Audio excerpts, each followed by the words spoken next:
सुनील गावस्कर 75 साल के हो गए, लेकिन आज भी वो क्रिकेट के मैदान में सक्रिय हैं।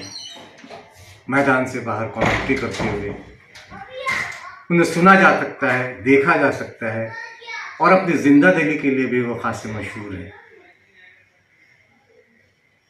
आज हम सुनील गावस्कर पे कुछ बातें करेंगे, लेकिन उससे पहले एक गुजारिश, एक निवेदन है कि अगर अभी तक आपने मेरे चैनल को सब्सक्राइब नहीं किया तो उसे सब्सक्राइब करें, लाइक करें और ज़्यादा से ज़्यादा शेयर करें। और हाँ, वो बटन दबाना ना भूलें ताकि मेरे किसी भी वीडियो की जानकारी आप तक पहले पहुँचे। तो सुनील गावस्कर 75 साल के हो गए। क्रिकेट को उन्होंने धूम मचाई। दुनिया के बेहतरीन ओपनरों में से एक उनका शुमार था। भारत में तो उनका नाम था ही, लेकिन देश में भी, देश और के अलावा दुनिया में भी वो बेहतरीन बल्लेबाजी के लिए जाने जाते थे। और जो गिने चुने ओपनर उस दौर में थे, सुनील गावस्कर उसमें से एक थे। और ख़ास कर अपनी तकनीक के लिए वो जाने जाते थे। 1971 से 1987 के बीच उन्होंने भारत के लिए भी खेला और बॉम्बे की तरफ से रणजी ट्रॉफी में भी उन्होंने नुमाइंदगी की। लेकिन ख़ास कर जिस बात का मैंने जिक्र किया कि वो अपनी तकनीक के लिए भी जाने जाते थे, और ख़ास के जो उस वक्त ये तेज़ गेंदबाजों की पेस बैठती थी वेस्ट इंडीज़ के Joel Garner, Malcolm martial, Andy Roberts, या फिर ऑस्ट्रेलिया के डेनिस लिली और दूसरे गेंदबाज जो के सामने उन्होंने जिस तरह की बल्लेबाजी की, वो अपने आप में दर्शनीय थी। और दर्शनीय इसलिए थी कि उस वक्त न तो कोई हेलमेट हुआ करता था, ना एल्बो गार्ड हुआ करता था, ना थाई पैड हुआ करता था। लेकिन सुनील गावस्कर ने बिना किसी से झिझके डरे शानदार बल्लेबाजी की। और टेस्ट क्रिकेट में उन्होंने शानदार उनके नाम से एक शानदार रिकॉर्ड है। डॉन ब्रैडमैन के 30 शतकों का रिकॉर्ड उन्होंने तोड़ा, उससे आगे बढ़े और टेस्ट क्रिकेट में 34 शतक उन्होंने जमाए। और सिर्फ तकनीक की बात की जाए तो वेस्ट इंडीज़ के खिलाफ उनका औसत 64 से ज़्यादा है। इससे समझा जा सकता है कि वो तेज़ गेंदबाजों के खिलाफ कितनी आक्रामकता के साथ खेलते थे टेस्ट क्रिकेट में।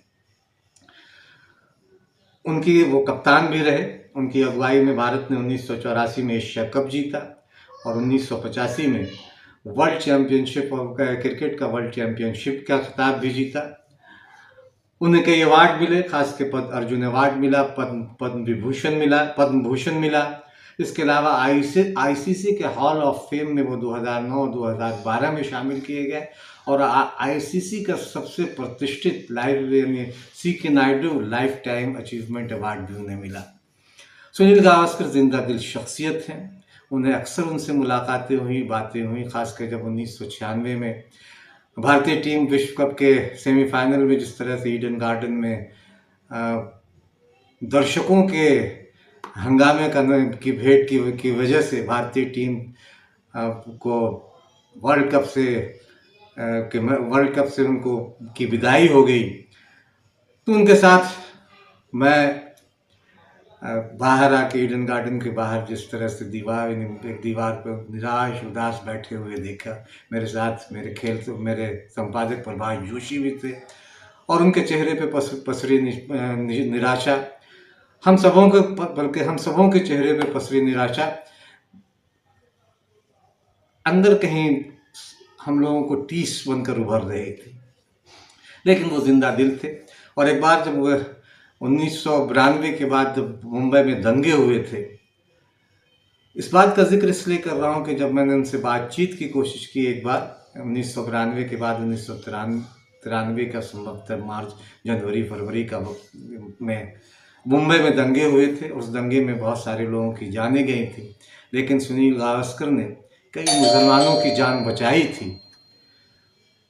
तो जब मैंने इससे उनके बारे में पूछा तो वो बहुत भावुक होते थे और शायद इंसानियत इसी को कहते हैं कि उन्होंने कहा था कि मैं क्या, अगर कोई और भी होता तो शायद वही करता जो मैंने किया है।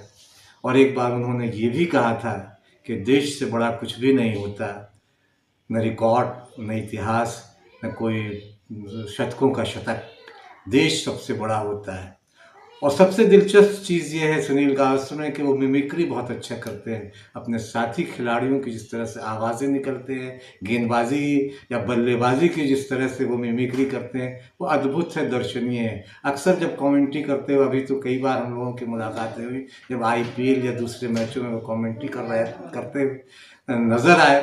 तो अभी हाल ही का वाक़या, जब पिछले दिनों जब उनसे मुलाकात हुई तो मैंने उनसे कहा कि आपके साथ एक तस्वीर खिंचवानी है, तो वो बुरा मान गए। कहा ना, एक तस्वीर क्यों, ढेर सारी तस्वीरें खिंचवाओ। तो एक जिंदा दिल इंसान आज भी हैं, और इस 75 साल की उम्र में भी उनकी जिंदा दिली अपने आप में उनकी पूरी कहानी बयान करती है। लेकिन उससे पहले उन्होंने अपने क्रिकेट कैरियर में 125 टेस्ट खेले, जिसमें 10,122 रन बनाए 51.12 के औसत से, जिसमें 34 शतक और 45 अर्धशतक है, और उनका सबसे हाईएस्ट 236 रन है। और वनडे उन्होंने 108 वनडे खेले, जिसमें 3,092 रन उन्होंने बनाए, जिसमें सिर्फ 35.13 के औसत से और 1 शतक और 27 अर्धशतक शामिल है। और 103 उनका हाईएस्ट है नॉट आउट, जो उन्होंने न्यूजीलैंड के खिलाफ अपने वनडे कैरियर के अंतिम मैच में बनाया था। लेकिन सिर्फ इतना नहीं, उनके साथ एक और उपलब्धि है कि उन्होंने टेस्ट की चारों पारियों में डबल सेंचुरी बनाई, जो उन्हें सब महान खिलाड़ी बनाता है। क्योंकि ये उस दौर की बात है जब Garner, Marshall, Andy Roberts, Dennis Lillee Thomson, Imran Khan जैसे तेज गेंदबाज दूसरे छोर से गेंदबाजी करते थे, और सुनील गावस्कर डटकर उनका सामना करते थे। उन्हें अभी और आगे जाना है, उनकी कमेंट्री हमें और सुननी है। उनमें जो जिंदा दिली है, वो दूसरों की जो मिमिक्री करते, जैसे अब्दुल कादिर हो, डेनिस लिली हो, जावेद मियांदाद अद्भुत मिमिक्री करते हैं, वो उनकी जिंदा दिली उनमें बरकरार रहे। यही कामना करते हैं कि सुनील गावस्कर और भी अच्छा करे और भी आगे जाए। What a pleasure to once again host this annual get-together, where those who played with me in half pants, as we called shorts then, and also those who played with me in school, college, club, Ranji Trophy level, international level, at this evening at the Indus Club. There were seniors there were guys who had played test cricket who were there, but we missed those who left us. Tukaram Surve, Avi Karnik, Sudhir Naik, we missed them very, very badly the evening, because they used to liven up the evening with their stories. The seniors were there, of course, right at the beginning. Nari Contractor, 90 years old. Chandu Bode, who's going to be 90 years old. Chandu Patankar, 94 years old. And Chandu Doshi, the feisty leg spinner, who didn't play for India, but who would have played for India in today's day, who's now a magnificent sculptor as well. Wonderful, wonderful to have those seniors there. Then, of course, the guys who played with me turned up. There was Sandeep Patil, there was Jimmy Amarnath, Kiran More came a little bit late. It was just wonderful. And then, of course, the generation after me, Sachin Tendulkar came, which was fantastic, because anytime he comes to any party, it just livens up, it just lifts the party level to a different level. Ajit Agarkar, the chairman of the selection committee, and I promise you, we didn't ask him a single question about the World Cup selection.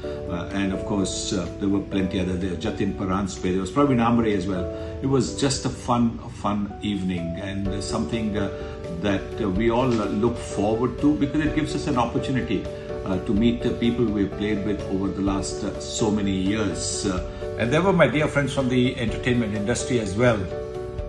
There's a great picture of the three Sachins: Sachin Tendulkar, Sachin Khedekar, and Sachin Tendulkar. So it wouldn't have been possible without Harish Thawani, who made the Indus Club available once again. And there were the BCCI officials were there. The Commissioner of Police turned up, as well as also the regional passport officers. So really an eclectic mix, if you might call it that. But what a wonderful evening. Even though I say it myself, it really was something to cherish, and it wouldn't have been possible but for my two brothers, Milind Rege, who I've grown up with, and Anil Joshi. They are the ones who draw up the invitee list and make sure that everybody is invited. So once again, terrific evening, and thank you all for being there and making it such a fun, nostalgic evening.